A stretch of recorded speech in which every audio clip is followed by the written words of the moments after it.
दिल्ली में हुआ सत्संग कार्यक्रम। कई लाखों की संख्या में पहुंचे श्रद्धालु। बाबा जी ने दिए संगत को दर्शन। बाबा जी ने भक्ति किसकी करनी है, कैसे करनी है और मनुष्य किस तरह भटक जाता है, इन सब विषयों पर बहुत ही अच्छे से विस्तार पूर्वक समझाया। बाबा जी ने क्या फरमाया, जानने के लिए बने रहें वीडियो के अंत तक।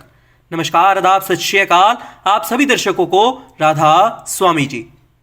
जी हाँ, आपको बता दें कि बाबा जी ने 3 मार्च दिन रविवार दिल्ली स्थित राधा स्वामी सत्संग अभ्यास केंद्र पर सत्संग फरमाया।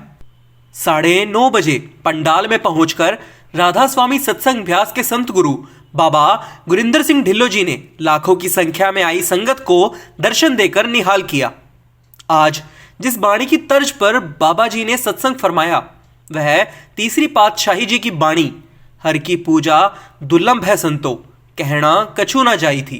इसके ऊपर बाबा जी ने बड़े ही अच्छे से खोलकर समझाया। बाबा जी समझाते हैं कि हमें भक्ति किसकी करनी है और कैसे करनी है। बाबा जी फरमाते हैं कि जितनी ग्रंथ पोथियां हैं यह सब महापुरुषों की जिंदगी का निचोड़ है। यह उनकी जिंदगी की अनमोल दौलत है जो वो हमको सौंप कर गए हैं, ताकि इनको समझकर हम इन्हें अमल में लाएं और उन परम पिता परमात्मा परमेश्वर की प्राप्ति कर सके। गुरु साहिबान एक उदाहरण बनकर आए थे और उन्होंने अपने उदाहरण से हम सबको समझाने की कोशिश की कि किस तरह सच के रास्ते पर चलना है, उस परमात्मा को अपना लक्ष्य बनाकर अपनी सारी जिंदगी परमात्मा की भक्ति करते हुए बितानी है। पर इंसान की हमेशा से फितरत रही है कि हर काम को आसान तरीके से करना है। इसी वजह से कई लोग ऐसे हैं जो बाहरी साधना को अपनाकर ग्रंथ पोथियां पढ़ने तो लग जाते हैं, लेकिन उनमें से कितने ऐसे हैं जो उस पढ़े हुए को अमल में लाते हैं। खाली ग्रंथ पोथियों को रटने से तो कुछ नहीं होगा।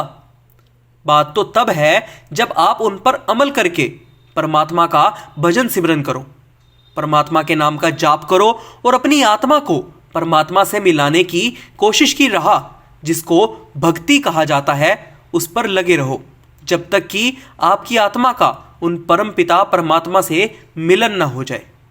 तब तक उस राह से मत हटो। लेकिन हम लोग मन के बहकावे में आकर राह से भटक जाते हैं। मन के बहकावे में आकर बाहरी मोह माया में फंसकर रह जाते हैं। इसलिए परमात्मा के प्यारे, परमात्मा के अजीज महापुरुषों के जन्म का मकसद यही होता है कि इंसान को मन के माया जाल से छुटकारा दिलवाकर वापस से परमार्थ के रास्ते पर लगा सके। बाबा जी समझाते हैं कि हमें भक्ति किसकी करनी है। सारे धर्म, सारे मजहब हमें यही समझाते हैं कि परमात्मा एक ही है और हमें उन्हीं की भक्ति करनी है। पर हम धर्मों मजहबों के भेदभाव में फंसकर रह जाते हैं, जबकि हमें अपने आप को सच के साथ जोड़ने की जरूरत है। और सच केवल और केवल परमपिता परमात्मा परमेश्वर ही है और हमें केवल उस सच्चे पातशाह की ही भक्ति करनी है। बड़े बड़े महापुरुषों ने अपनी अपनी भाषा में हमें यही समझाया है, क्योंकि महापुरुषों का जन्म ही हमें परमात्मा तक पहुंचाने की राह दिखाने के लिए होता है। लेकिन आजकल हर एक का अपना अलग इष्ट है। हर किसी ने अपने तौर तरीके अपना रखे हैं। हिंदू कहते हैं हमारा भगवान, हमारा सनातन धर्म बड़ा है। मुस्लिम कहते हैं हमारा अल्लाह, हमारा इस्लाम धर्म बड़ा है। ईसाई कहते हैं हमारा गॉड सबसे बड़ा है। बस हर कोई इन्हीं भेदभावों का शिकार होकर सच्ची भक्ति की राह से भटका हुआ है। बाबा जी आगे समझाते हैं कि हमने अपने मतलब के लिए, अपने फायदे के लिए सब कुछ बांट छोड़ा। सरहदों को, धर्मों को, यहाँ तक कि जिसे बांटा नहीं जा सकता उसे भी बांट छोड़ा, उस परमपिता परमेश्वर को।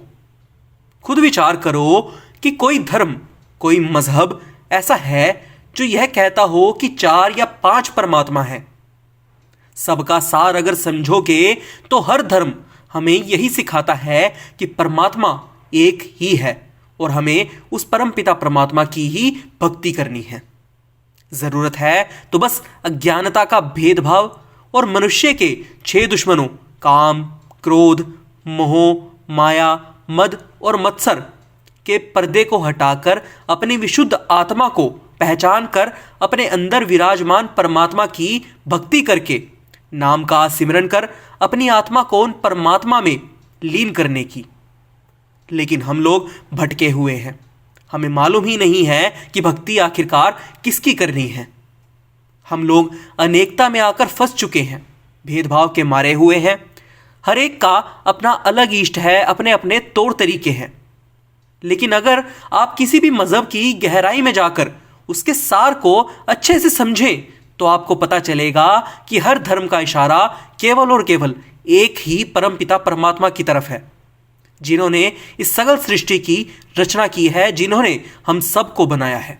हमें उन्हीं की भक्ति में खुद को लगाकर उनके नाम का सिमरन करके अपनी आत्मा का उस एकाकी परमेश्वर से मिलन करवाना है, ताकि इस मोह माया से भरे, दुख कलेशों से भरे हुए इस संसार के दुनियावी कर्म बंधनों से अपनी आत्मा को मुक्त करवाकर वापस परमात्मा में लीन कर सके, जो कि हमेशा से ही उस आत्मा का लक्ष्य रहा है, उस परम गति की प्राप्ति करना। आपकी जानकारी के लिए बता दें कि सत्संग कार्यक्रम में कई लाखों की संख्या में संगत ने पहुंचकर बाबा जी के दर्शन प्राप्त किए और सत्संग श्रवण किया। वहीं सेवादार भाई बहनों ने भी सभी व्यवस्थाओं को खूब बखूबी निभाया। सत्संग केंद्र में लंगर की भी व्यवस्था की गई, जिसमें सेवादार भाई बहनों ने निस्वार्थ सेवा करते हुए दूर दराज से आए सभी श्रद्धालुओं को बड़े ही प्यार सेवाओं से लंगर प्रसाद ग्रहण कराया। अभी के लिए बस इतना ही। यह वीडियो आपको कैसी लगी, अपनी राय हमें कमेंट बॉक्स में जरूर बताइएगा। इस तरह की और वीडियोस देखने के लिए जल्दी से सब्सक्राइब करें हमारे YouTube channel city web news को।